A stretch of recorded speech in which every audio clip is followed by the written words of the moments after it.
Olá pessoal, tudo bem? Eu sou a professora Camila Tecla e é um prazer recebê-los na nossa primeira aula da disciplina de didática.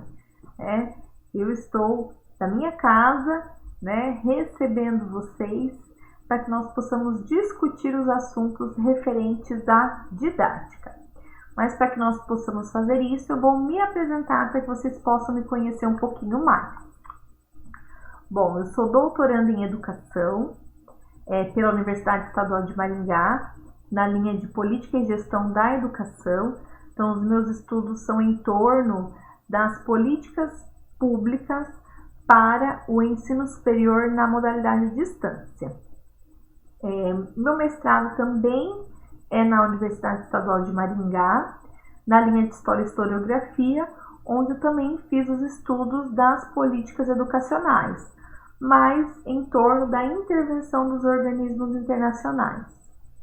Tenho diversas especializações, todas pela Unicesumar.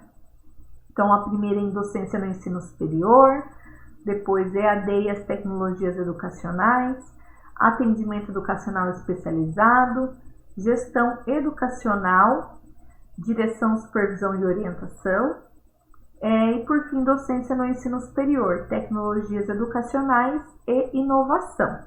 Tenho duas graduações, a primeira é em pedagogia, a qual eu terminei no ano de 2018 e foi realizada no ensino presencial, e a segunda é em história, que eu finalizei no ano de 2019 e fiz na educação à distância.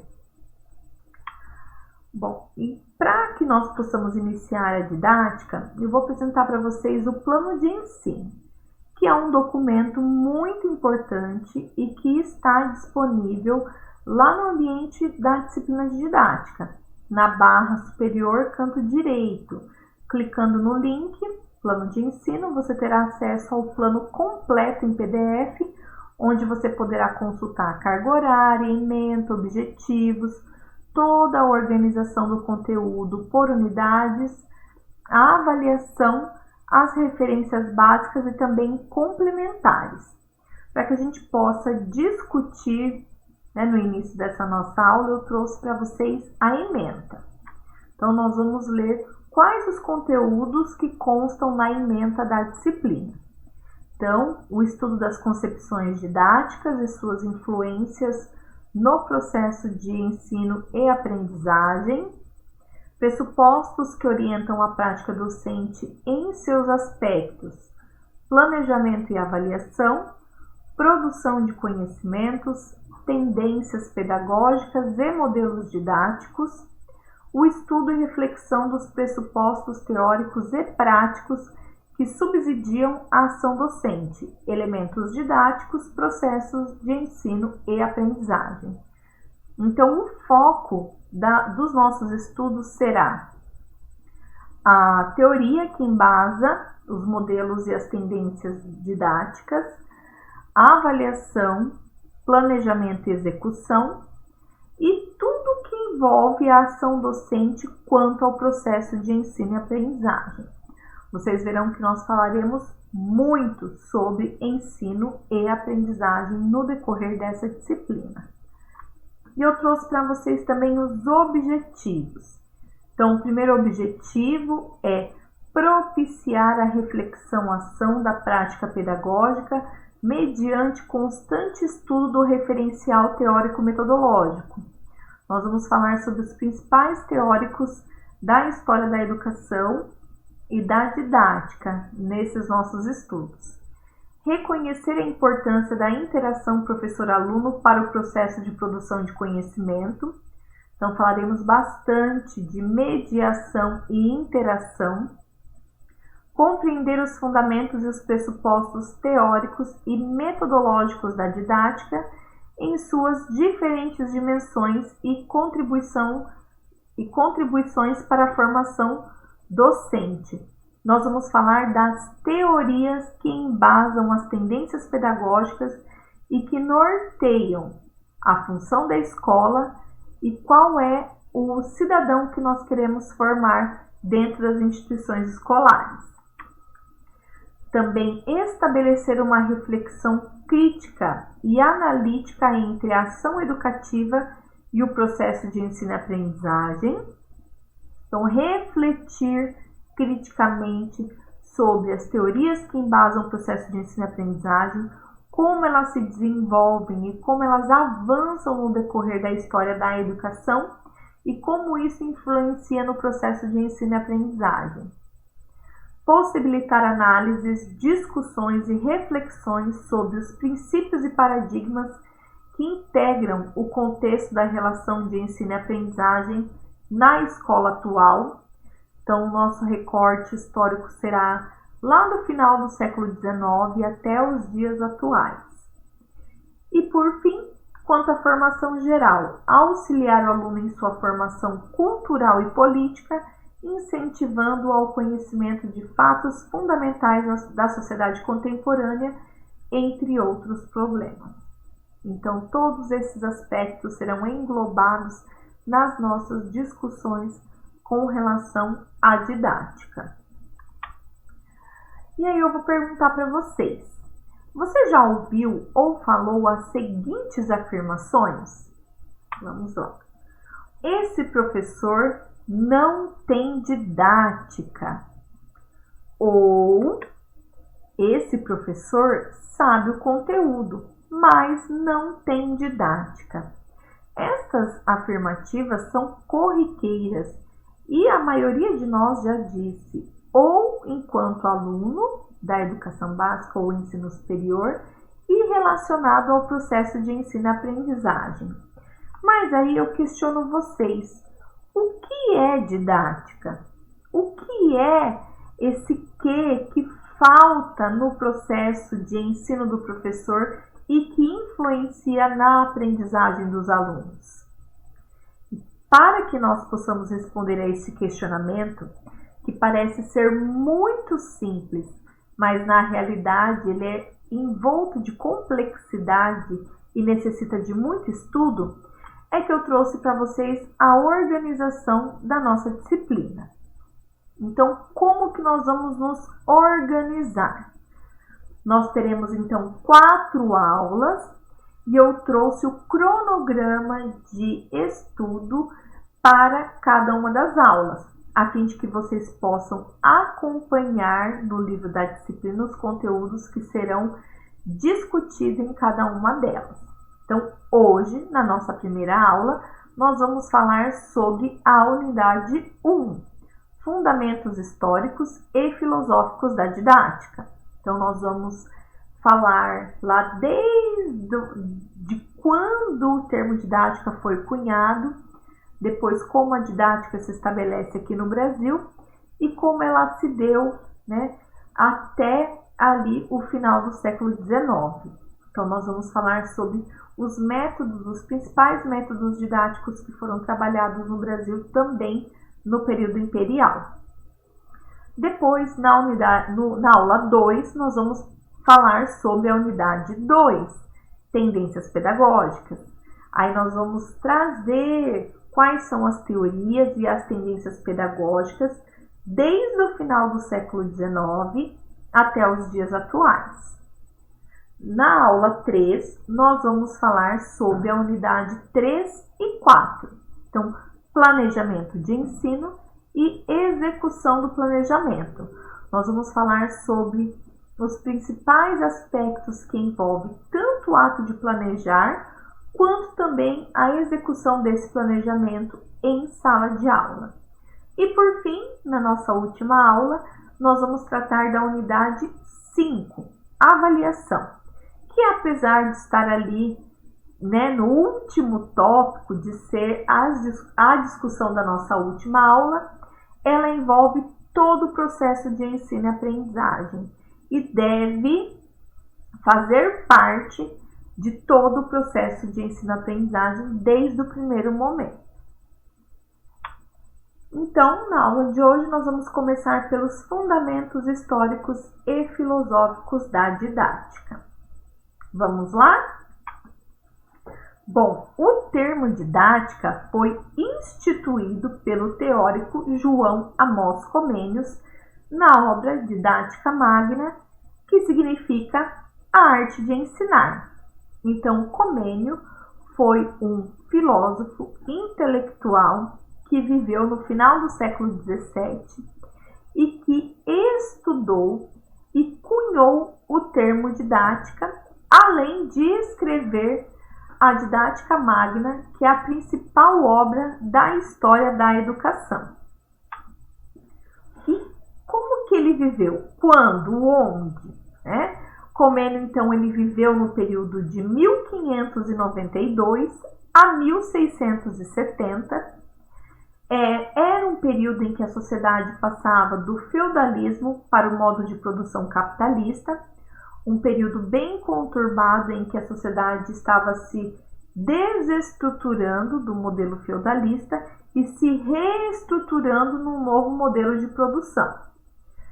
Comênio, ele viveu na região da Boêmia, na Europa Central, que hoje é a República Tcheca e também a Eslováquia. E devido às grandes tragédias, então, e às perseguições que ele sofreu durante os seus 78 anos de existência, ele habitou em inúmeros lugares. Como vocês poderão ler na íntegra no livro da Disciplina, ele perdeu 2 vezes as suas obras, A sua biblioteca foi incendiada e ele perdeu os seus manuscritos por 2 vezes, tendo que recomeçar todos os seus estudos. Ele também ficou 2 vezes viúvo, se casou 3 vezes. E devido à Guerra dos 30 Anos, no qual ele também viveu, de 1628 até o final da sua vida, ele praticamente ficou exilado, percorrendo a Europa não católica durante 42 anos. E nesse período ele também produziu muito e contribuiu muito para a história da educação. Além da Didática Magna, ele tem outros escritos também em diversas áreas do conhecimento da licenciatura. Aos 12 anos, ele estava em Nivelles, onde nasceu e viveu até os 12 anos.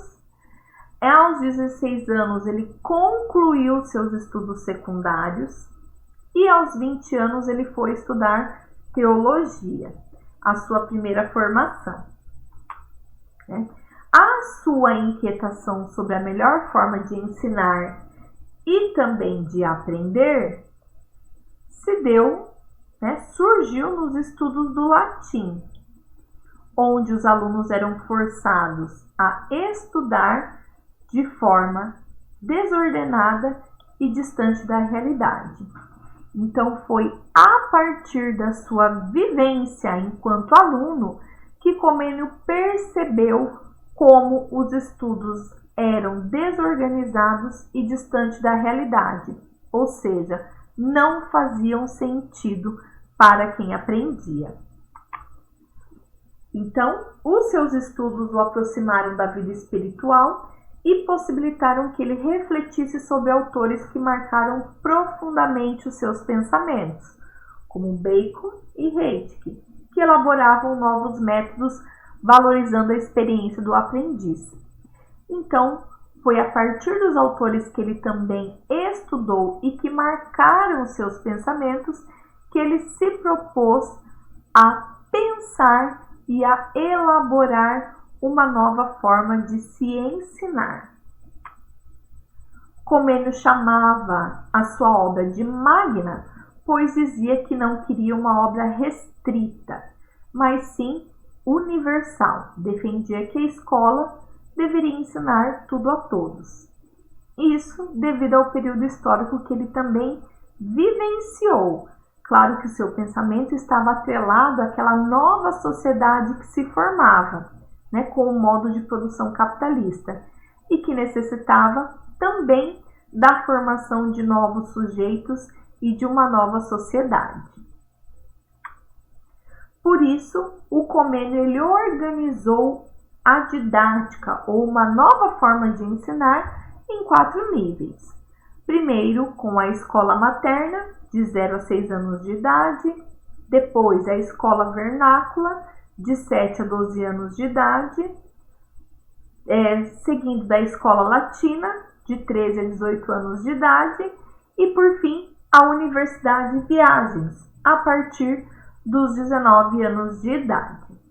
Essa era a organização, o pensamento que Comênio tinha com relação à didática, a como o ensino deveria ser organizado no período histórico em que viveu. Vamos ver cada um deles?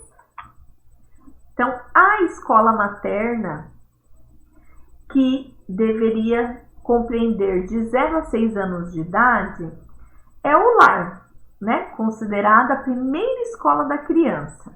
Nesse período, as crianças deveriam ter o convívio familiar e aprender a partir das próprias observações. Ou seja, ele considerava que dos 0 aos 6 anos de idade, a criança deveria aprender com o seu primeiro núcleo social, que é a família. Deveria aprender com o convívio familiar a partir das suas vivências e das suas próprias observações. Além disso, as funções específicas também deveriam ser ensinadas, como a sociabilidade, a percepção e a religião, a partir do interesse da criança dessa idade. Ou seja, esse primeiro núcleo social, que é a família, deveria dar a base para que a criança pudesse compreender a sociedade em que estava inserida, os seus costumes e a sua religião, algo bem específico do núcleo familiar, para que então somente depois pudesse ampliar o seu núcleo social, dividindo as suas experiências com as demais crianças. Então, em seguida, viria a escola vernácula, que compreenderia dos 7 aos 12 anos. Comênio, então, acreditava que as crianças nesse período deveriam aprender todas juntas, de forma que a educação deveria ser básica e completa, aquela necessária para a vida de todos nós. Então, dos 7 aos 12 anos, depois que a criança já aprendeu a conviver no seu primeiro núcleo social, que é a família, a criança deveria aprender junto com as demais crianças a educação básica e completa, por meio e a partir das vivências que já teria acontecido dentro do seu núcleo familiar. A língua vernácula, ou seja, o idioma puro, tanto na linguagem oral quanto na escrita, sem a utilização de palavras estrangeiras, deveria ser ensinadas antes do latim.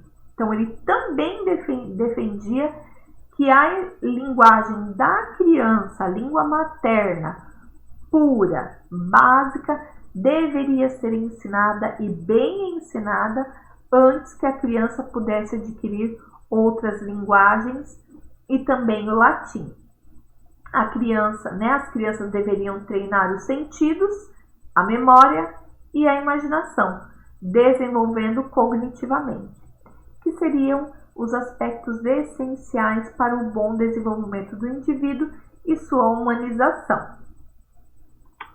Seguindo, viria a escola latina, que compreenderia de 13 aos 18 anos de idade.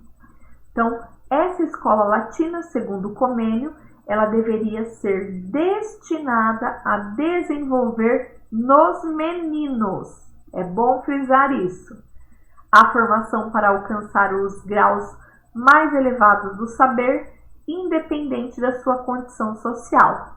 Então, a escola latina, ela era destinada somente aos meninos e iria ensinar os graus mais elevados do saber, independente da sua classe social, ou seja, deveria ser destinada a todos. Essa escola iria treinar os alunos a compreender e julgar as informações adquiridas pelos sentidos que seriam desenvolvidos na escola vernácula. Então, seria um aprimoramento dos conhecimentos e de todo o desenvolvimento cognitivo que os meninos teriam adquirido na etapa anterior. E o que deveria ser ensinado, como seria o currículo, o que deveria ser ensinado? Então, eu trouxe aqui para vocês o que Comênio propõe para essa escola latina. A lógica, a gramática, a retórica, ciências e artes, para que as mais elevadas faculdades do espírito fossem exercitadas. 4 línguas deveriam ser aprendidas segundo Comênio. Quais seriam essas línguas? O vernáculo, o latim, o grego e o hebraico. Nesses 6 anos de escola latina, as matérias seriam divididas em gramática, filosofia natural, matemática, ética, dialética e retórica.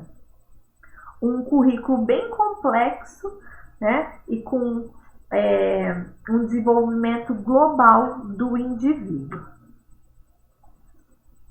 E por fim, tem as universidades e viagens, que seria a partir dos 19 anos de idade. Indicaria então o mais alto nível da educação, seria somente para os alunos mais dedicados e com alto caráter moral, ou seja, não seria para todos. O ingresso nesse nível seria realizado por meio de exames públicos para a avaliação dos alunos. Uma função da universidade seria a pesquisa e as viagens para a coleta de informações sobre a natureza humana e suas instituições. Se formos analisar o que prevê, né, o que Comênio prevê para universidades e viagens, vemos algumas semelhanças com o que nós temos hoje nas universidades. O ingresso também é realizado por meio de exames e uma função seria a pesquisa e também a coleta de informações. A didática magna, então escrita por Comênio, se destaca como uma das obras mais importantes da história da educação, consagrando seu autor como o criador da didática moderna e um dos intelectuais mais importantes do século XVII. Então, Comênio é estudado até os dias atuais e a sua obra ainda é pesquisada, por se tratar de uma obra complexa e completa sobre a didática. O termo acabou sendo modificado ao longo dos tempos e atualmente se refere a uma área importante da pedagogia e trata de uma disciplina fundamental da formação de professores. A didática ela é uma área importante da pedagogia. Isso não quer dizer que ela seja estudada somente pela pedagogia, muito pelo contrário. A didática ela permeia todo o processo de formação de professores de todos os cursos de licenciatura e é considerada uma das disciplinas mais importantes da formação de professores. E por que entender Comênio se faz importante? Afinal, ele viveu lá no século XVII. É um intelectual, um filósofo, cunhou o termo didática e a sua obra é estudada até os dias atuais. Mas por que entendê-lo se faz tão importante, sendo que a didática que ele propõe não é mais utilizada nos dias atuais? Qual a sua relação com a didática na atualidade? Então, Comênio realiza uma racionalização de toda a ação educativa, indo da teoria até a prática educativa, do cotidiano em sala de aula. Ele vê o processo de ensino e aprendizagem e racionaliza esse processo, essa ação educativa, indo desde a teoria até a sua prática. Na relação entre professor e aluno, seriam considerados os interesses do aluno. Ele vê que naquele período histórico em que ele viveu, somente a visão do professor era considerada, mas que seria necessário também ver o interesse dos alunos. O professor passaria a ser visto como um profissional e não mais como um missionário, e seria bem remunerado por isso. No período histórico em que ele viveu, a educação ainda era atrelada à religião, a grupos religiosos e à igreja. E ele via que o professor deveria ser visto como profissional e não como um religioso ou missionário, e deveria ser remunerado e muito bem remunerado por isso. A organização do tempo e do currículo deveriam levar em conta os limites e as necessidades tanto de alunos e professores, né? Não deveria ser um currículo rígido e que teria dentro dele somente os conteúdos acumulados historicamente, né? Deveria ser levado em consideração as necessidades de alunos e professores quanto ao processo de ensino e aprendizagem. De acordo com Gasparim, que é um estudioso aqui da Universidade Estadual de Maringá e que desenvolveu uma didática para a teoria histórico-crítica, a qual nós vamos falar na aula 2, então, Comênios defendia que todos deveriam ter acesso à leitura, à escrita e ao cálculo, a fim de que todos pudessem ler a Bíblia e comercializar. Por quê? Porque Comênio viveu num período, lembrem-se, que estava passando do feudalismo para o processo de produção capitalista. Então, todos deveriam ter acesso à leitura e ao cálculo para que eles mesmos pudessem ler a Bíblia e não dependesse somente dos missionários e religiosos, e também pudessem comercializar, né? Se integrar nessa nova sociedade que estava se formando. Comênios é um homem que vê além do seu tempo. Por isso, vemos em seus escritos o despertar de uma nova concepção de criança, né? Ele já traz na proposta da sua didática o ensino para a criança de 0 a 6 anos de idade, algo que não havia se visto até então. Então, a sua obra também ela é considerada até os dias atuais pela visão que Comênios teve também da concepção de criança. E apesar de ser um homem do seu tempo, ele vê além do seu tempo. E há muita semelhança do que ele propõe na sua didática para o que nós vemos nos dias atuais dentro da educação. É importante destacar também que Comênio viveu em um período onde a teoria tradicional era aplicada. Então, ele passou por um modelo de escolarização tradicional e, por isso, também a sua crítica. Por isso, reagiu a este método de ensino, pois a educação era vista e aplicada como um castigo. Desta forma, as pessoas não conseguiam se integrar à sociedade de forma ampla. Volto a destacar, principalmente no período histórico em que ele viveu, em que se passa do feudalismo para um modo de produção capitalista. O ensino que era aplicado não formava as pessoas para se integrarem no modelo de produção capitalista. Por isso, Comênios faz essa crítica, né, e vê a necessidade de se formar cidadãos para essa nova sociedade. E a didática no Brasil? Como se constituiu? Nós falamos do modelo de didática criado por Comênio e que foi aplicado amplamente. Mas e no Brasil? Como se construiu a didática? Bom, a didática no Brasil se iniciou com a chegada da Companhia de Jesus, que era composta por padres em 1549. Como vocês sabem, o Brasil foi colônia de Portugal por muito tempo e a coroa de Portugal via a necessidade de ensinar aos povos que aqui habitavam.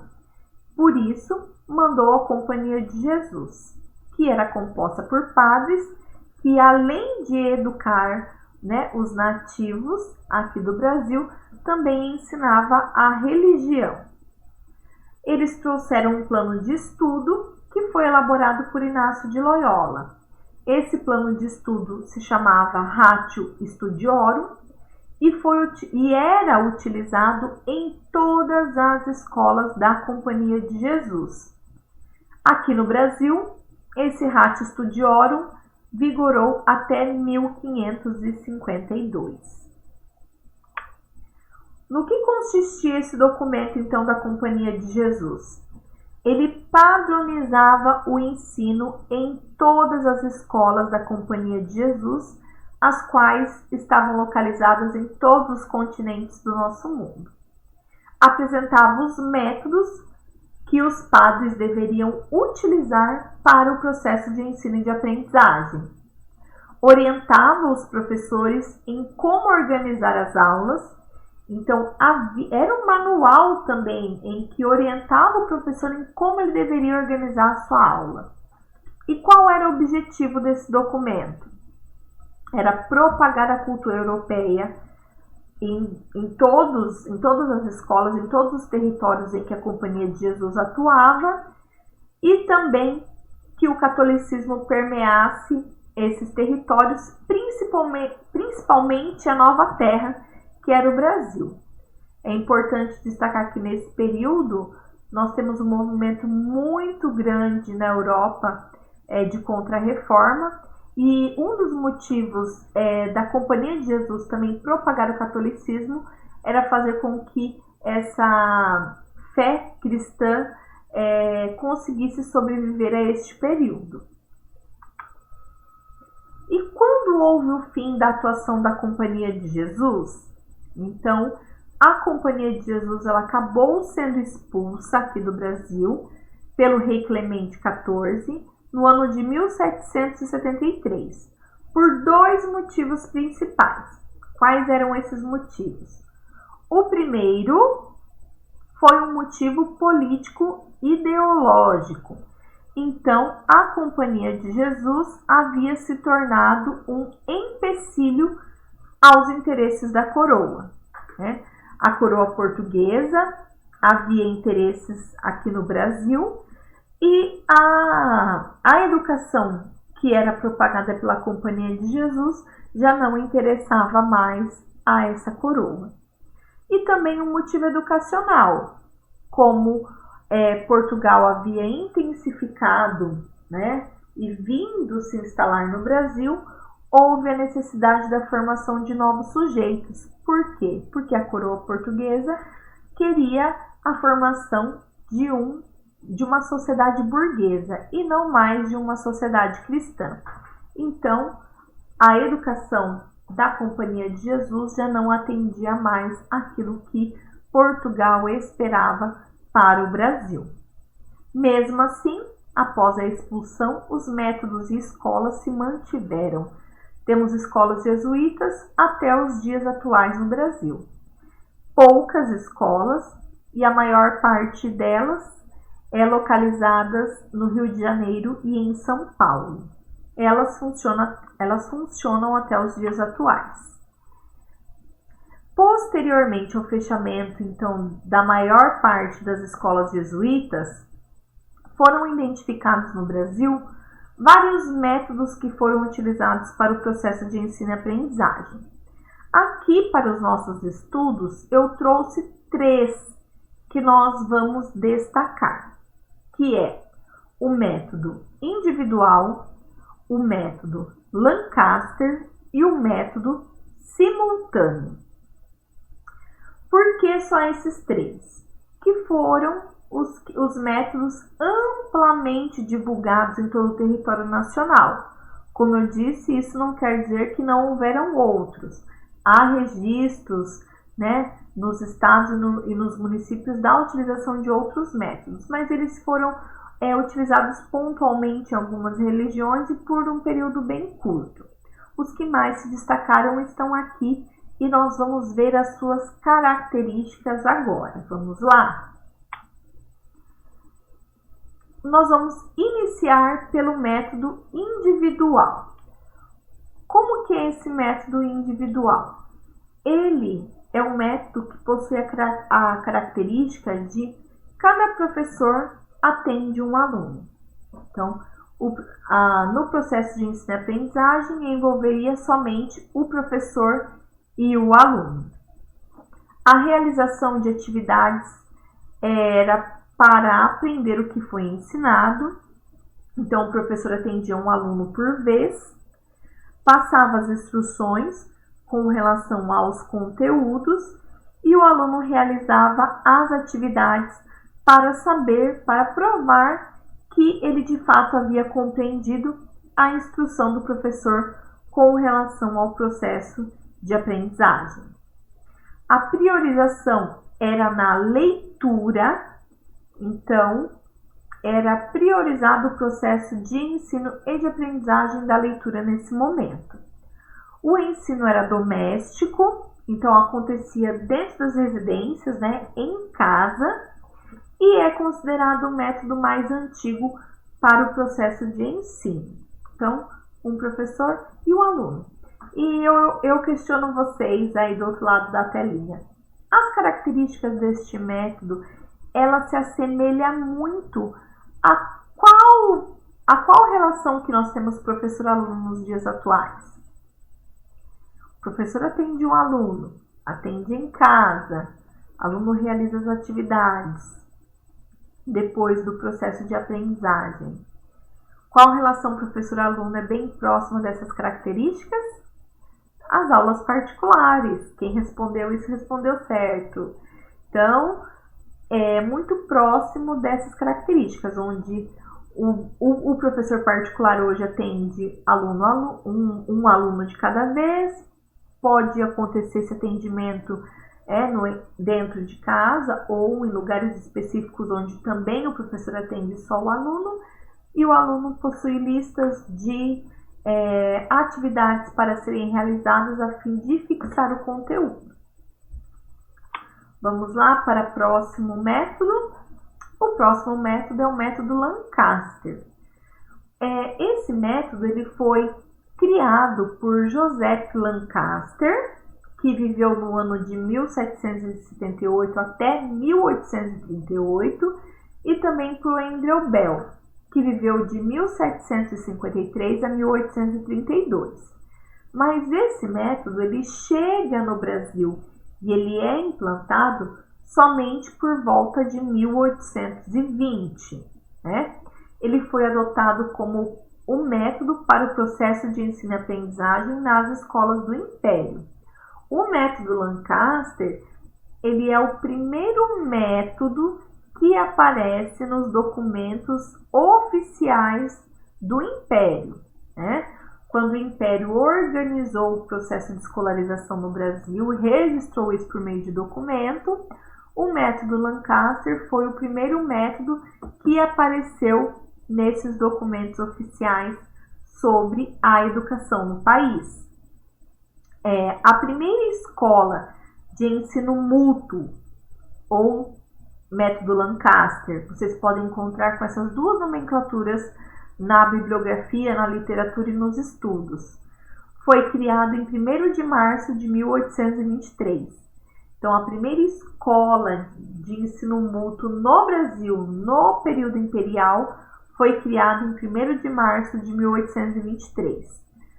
E apesar de ser implantado em todo o território nacional, o método Lancaster ou mútuo, ele foi aplicado de uma forma diferente em cada um dos estados, em cada uma das cidades. Mas nós temos 3 características que são comuns a este método e que acabou aparecendo em todo o território nacional, independente da forma como o método foi aplicado para o processo de ensino e de aprendizagem. Então, primeira característica, estrutura pedagógica. Então, o método Lancaster, ele tinha uma estrutura pedagógica pré-determinada. Então, um professor, um grupo de alunos que se destacavam e que seriam os agentes da ação educativa e os demais alunos que seriam atendidos no processo de ensino e de aprendizagem. Segunda característica são os agentes da ação educativa, que consistiam nos alunos que mais se destacavam no processo de ensino e aprendizagem. Então, esses eram escolhidos para que ajudassem o professor a repassar os conteúdos que eram aplicados em sala de aula. E terceira estrutura, o mobiliário. O mobiliário também era muito característico para este método de ensino.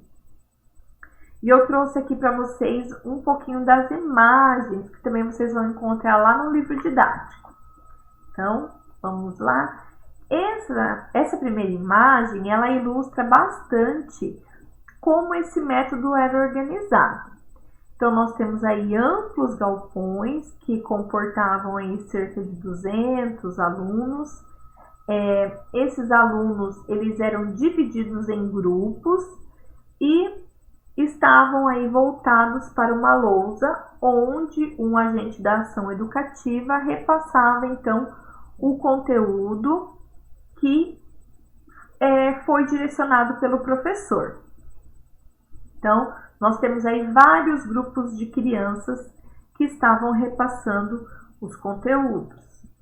Na segunda imagem, nós temos aí o mobiliário, né? Esse mobiliário ele é bem simples e foi propositalmente, né, feito dessa forma, né? Ou seja, um banco simples, sem encosto, uma mesa simples, para que acomodasse o maior número de crianças.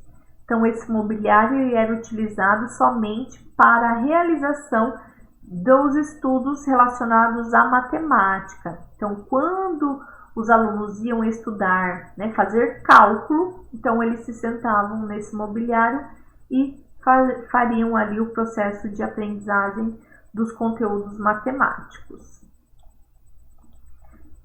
E aqui também é uma das imagens em que o agente da ação educativa está ali repassando os conteúdos para o seu grupo de alunos. Nós vemos aí que nessa imagem os alunos estão sentados então no mobiliário que era muito característico para este método de ensino. E é interessante a gente destacar, pessoal, que as características opostas desses dois primeiros métodos que nós estamos abordando. Então, nós tivemos o método individual, em que o professor atende um aluno só, passa os seus, né, faz o ensino da leitura e depois faz as atividades de fixação. E nós temos depois no método Lancaster uma oposição de características, onde o professor ele atende grupos enormes de alunos, né, em grandes salões ou galpões, claro que com a ajuda dos agentes da ação educativa, e nós temos aí o processo de ensino e de aprendizagem tanto da leitura como também do cálculo matemático. E agora nós vamos falar do terceiro método que eu elenquei para vocês nessa aula, que é o método simultâneo, que ele vai acabar sendo um meio termo entre os dois primeiros métodos que foram abordados. Então, o método simultâneo possui foco na qualidade do ensino e na quantidade de alunos. Então, ele vai sim manter a qualidade do ensino, mas vai atender a um grupo maior de alunos do que do método individual e menor de alunos do que do método Lancaster. O atendimento dos alunos é realizado coletivamente, a aplicação das atividades é realizada coletivamente e a correção das atividades também é realizado coletivamente. Então, vamos pensar em uma sala de aula com em torno de 30 a 35 alunos. Eles estão organizados em fileiras. Essas fileiras, há a classificação dos alunos de acordo com o nível de aprendizagem e o professor atende a todos esses alunos simultaneamente. Então, o professor passa a lição, tudo coletivamente para esses alunos. E a sala ela é dividida em classes, levando em consideração a matéria que está sendo ensinada e o grau de desenvolvimento dos alunos. Então, vamos pensar, primeira fileira, os alunos mais desenvolvidos, segundo, os alunos medianos, terceiro, os alunos que têm dificuldade. E também, essa classificação levaria em consideração a matéria que está sendo ensinada. Então, dentro da mesma classe, poderíamos ter alunos estudando várias matérias distintas. Para que o processo de ensino-aprendizagem ocorra, o professor tinha ajuda. Ajuda de quem? Do aluno que mais se destacava. Esse aluno tomava a lição dos demais alunos. Estes eram nomeados como alunos vigilantes. Então, o aluno vigilante, que era o aluno que mais se destacava dentro daquela classe, ele ajudava o professor no processo de ensino e aprendizagem. De que forma? Tomando a lição dos demais alunos, além de que os alunos vigilantes também poderiam repreender os demais que não realizavam as lições. E também ajudava ali na contenção da organização da sala, né? Os alunos também poderiam guiar a mão no processo de escrita dos demais alunos, ou seja, se haviam alunos ali que ainda estavam no processo de alfabetização, né, que haviam chegado naquele momento na classe, os alunos vigilantes poderiam também ajudá-los, guiando as mãos dos alunos e ajudando-os no processo de aquisição da escrita, né? Nós destacamos que um dos pontos negativos deste método simultâneo, apesar dele se assemelhar muito com as classes que nós temos hoje dentro das instituições escolares, é que se o professor recebia um aluno novo, ele teria que atender esse aluno individualmente para saber como que ele estava no processo de aprendizagem e para que depois ele pudesse inserir esse aluno dentro da classe, né, dentro da classificação que o professor tinha naquela situação. Então, esse era um ponto negativo, porque o professor teria que recorrer ao método individual para atender primeiramente esse aluno e somente depois poder inseri-lo dentro do método simultâneo, integrando ele com os demais alunos da classe. Claro, né, vale destacar que apesar dessas características se assemelharem muito com as salas que nós temos nas instituições escolares, hoje nós temos uma outra teoria que embasa o processo de ensino e aprendizagem, nós temos uma outra forma de organização escolar, né, que estão no qual os nossos alunos estão imersos dentro da educação básica, tá? Então, a gente apenas faz uma comparação das características gerais, né?